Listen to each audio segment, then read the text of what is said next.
থেকে আমরা রাজপথে থেকে শূন্য পদে দীর্ঘ 53 বছরে শূন্য পদে বদলি ছিল না, শূন্য পদে বদলি নিয়ে আসছি।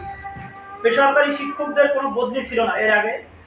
আমরা বেসরকারি শিক্ষকরা এলটিএসসির মাধ্যমে দূর দূরান্তে 1000 থেকে 2000 কিলোমিটার, এমনকি 2000 কিলোমিটার দূরে চাকরি নিয়েছি। 500 থেকে আমরা সামান্য বেতন পাই, 12,500 টাকা বেতন, খুব নিম্নমানের কম বেতন পাই। বদলিটা ছিল না, আমরা দীর্ঘদিন রাজপথে থেকে এই বদলিটা নিয়ে আসছি। কিন্তু আপনারা জানেন এই 19 ডিসেম্বর আমাদের শূন্যপদের বদলির পরিপত্র জারি হয়েছে। এর আগে কিন্তু দীর্ঘ 53 বছরে বেসরকারি শিক্ষকদের কোনো বদলি ছিল না। এরই মধ্যে একটা গ্রুপ আমাদের এই বদলিটাকে বন্ধ করার জন্য বিভিন্নভাবে অপকৌশল, বিভিন্নভাবে রিট মামলা করছে এবং এমনকি আমার বিরুদ্ধে পত্রিকায় নিউজ করাচ্ছে, বিভ্রান্তমূলক নিউজ করাচ্ছে, মিথ্যা বানোয়াট।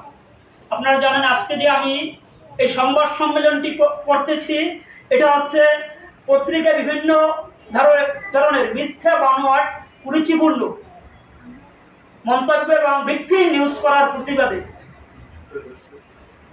একটু বেশি আপনারা বলতে চাচ্ছি, আমরা 12.2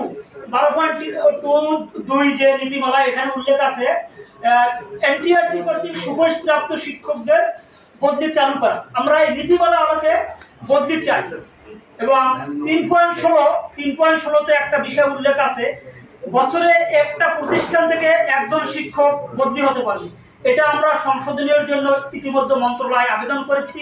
আমরা সংশোধনীয় চাচ্ছি যে একজন শিক্ষক না হয়ে 2 জন শিক্ষক জানি বদলি হয়ে যেতে পারে প্রতিষ্ঠান থেকে।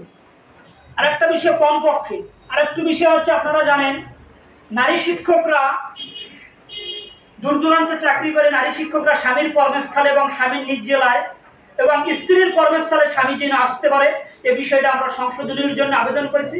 এই বিষয়টা চাচ্ছি। আপনাদের আরেকটু বিষয় আমি বলতে চাচ্ছি, আমার বিরুদ্ধে যে প্রকাশিত সংবাদ হয়েছে এই প্রতিবাদে গত 17/8/2025 তারিখ ঢাকা থেকে প্রকাশিত দৈনিক যুগান্তর পত্রিকা এবং বরগুনা থেকে প্রকাশিত দৈনিক সংবাদ পত্রিকায় এবং দেশ টিভিতে ভুয়া সমন্বয়ক সেজে কোটি কোটি টাকা মালিক বরগুনার সরোয়ার, এই শিরোনাম প্রকাশিত সংবাদ প্রতিবাদ। এই যে সংবাদটি প্রকাশিত হয়েছে, এই সংবাদের ভিত্তিতে আমি আজকে প্রতিবাদ সমাবেশ করছি এবং প্রকাশিত সংবাদটি সম্পূর্ণ মিথ্যা, ভিত্তিহীন, বানোয়াট, উদ্দেশ্য প্রণোদিত। প্রকাশিত সংবাদের সাথে আমার কর্মজীবনের কোনো সম্পর্ক নেই।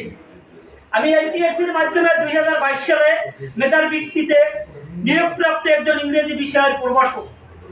আমার কর্মজীবনের সততা এবং সফলতার ঈর্ষান্বিত হয়ে আমার প্রতিপক্ষ হয়তো সাংবাদিক এবং মিডিয়া কর্মীদের ভুল তথ্য দিয়ে আমাকে সামাজিকভাবে প্রতিপন্ন করার জন্য মিথ্যা সংবাদ প্রকাশে সহায়তা করছে। প্রকাশিত সংবাদে আমাকে বলা হয়েছে সমন্বয়, এনসিপির নেতা, বদলির তদবিরকারক, ঠিকাদার ইত্যাদি। আসলে এর কোনোটার সাথে আমার অরাজনৈতিক সংগঠন বাংলাদেশ শিক্ষক ঐক্য পরিষদের সভাপতি হিসেবে দীর্ঘদিনে আমার কোনো সম্পর্ক নেই এবং সভাপতি হিসেবে আমি বাংলাদেশ শিক্ষক ঐক্য পরিষদের দায়িত্ব পালন করে আসছি। উক্ত ব্যানারে গণঅভ্যুত্থানের সময় সামনে থেকে নেতৃত্ব দিয়েছি, প্রতিটি সভা সমাবেশে সক্রিয় ভূমিকা পালন করেছি এবং আরো বলা হয়েছে বরগুনার এলজিডি কোনো কর্মকর্তাকে আমি বদলি করেছি। আসলে আমি একজন এমপিভুক্ত শিক্ষক, আমার বদলি করার, এলজিডির যে কর্মকর্তা এদের বদলি করার আমার সমর্থ নাই এবং এর সাথে আমি জড়িত না। এই যে এলজিডির কর্মকর্তা যারা আছে এদের আমি চিনি না। আমি একজন শিক্ষক হিসেবে কাউকে বদলি করার ক্ষমতা রাখি না।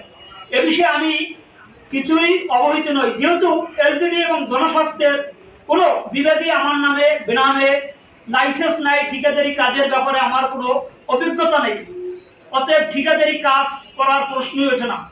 আমাকে বলা হয়েছে আমি অবৈধভাবে কোটি কোটি টাকার মালিক। শিক্ষকতা পেশায় সৎ পথে বৈধ বেতন এবং উত্তরাধিকার সূত্রে সম্পদ ছাড়া আমার কোনো অবৈধ সম্পদ নেই। আমার বাবা একজন অবসরপ্রাপ্ত সরকারি চাকরিজীবী, যিনি বহু বছর আগে বাড়িতে বিল্ডিং করেছেন এবং যা পুরাতন এবং সাংবাদিক ভাই রিপোর্ট করেছে আমাদের নাকি টিনের ঘর ছিল 1 বছর আগেও, এখন নাকি বিল্ডিং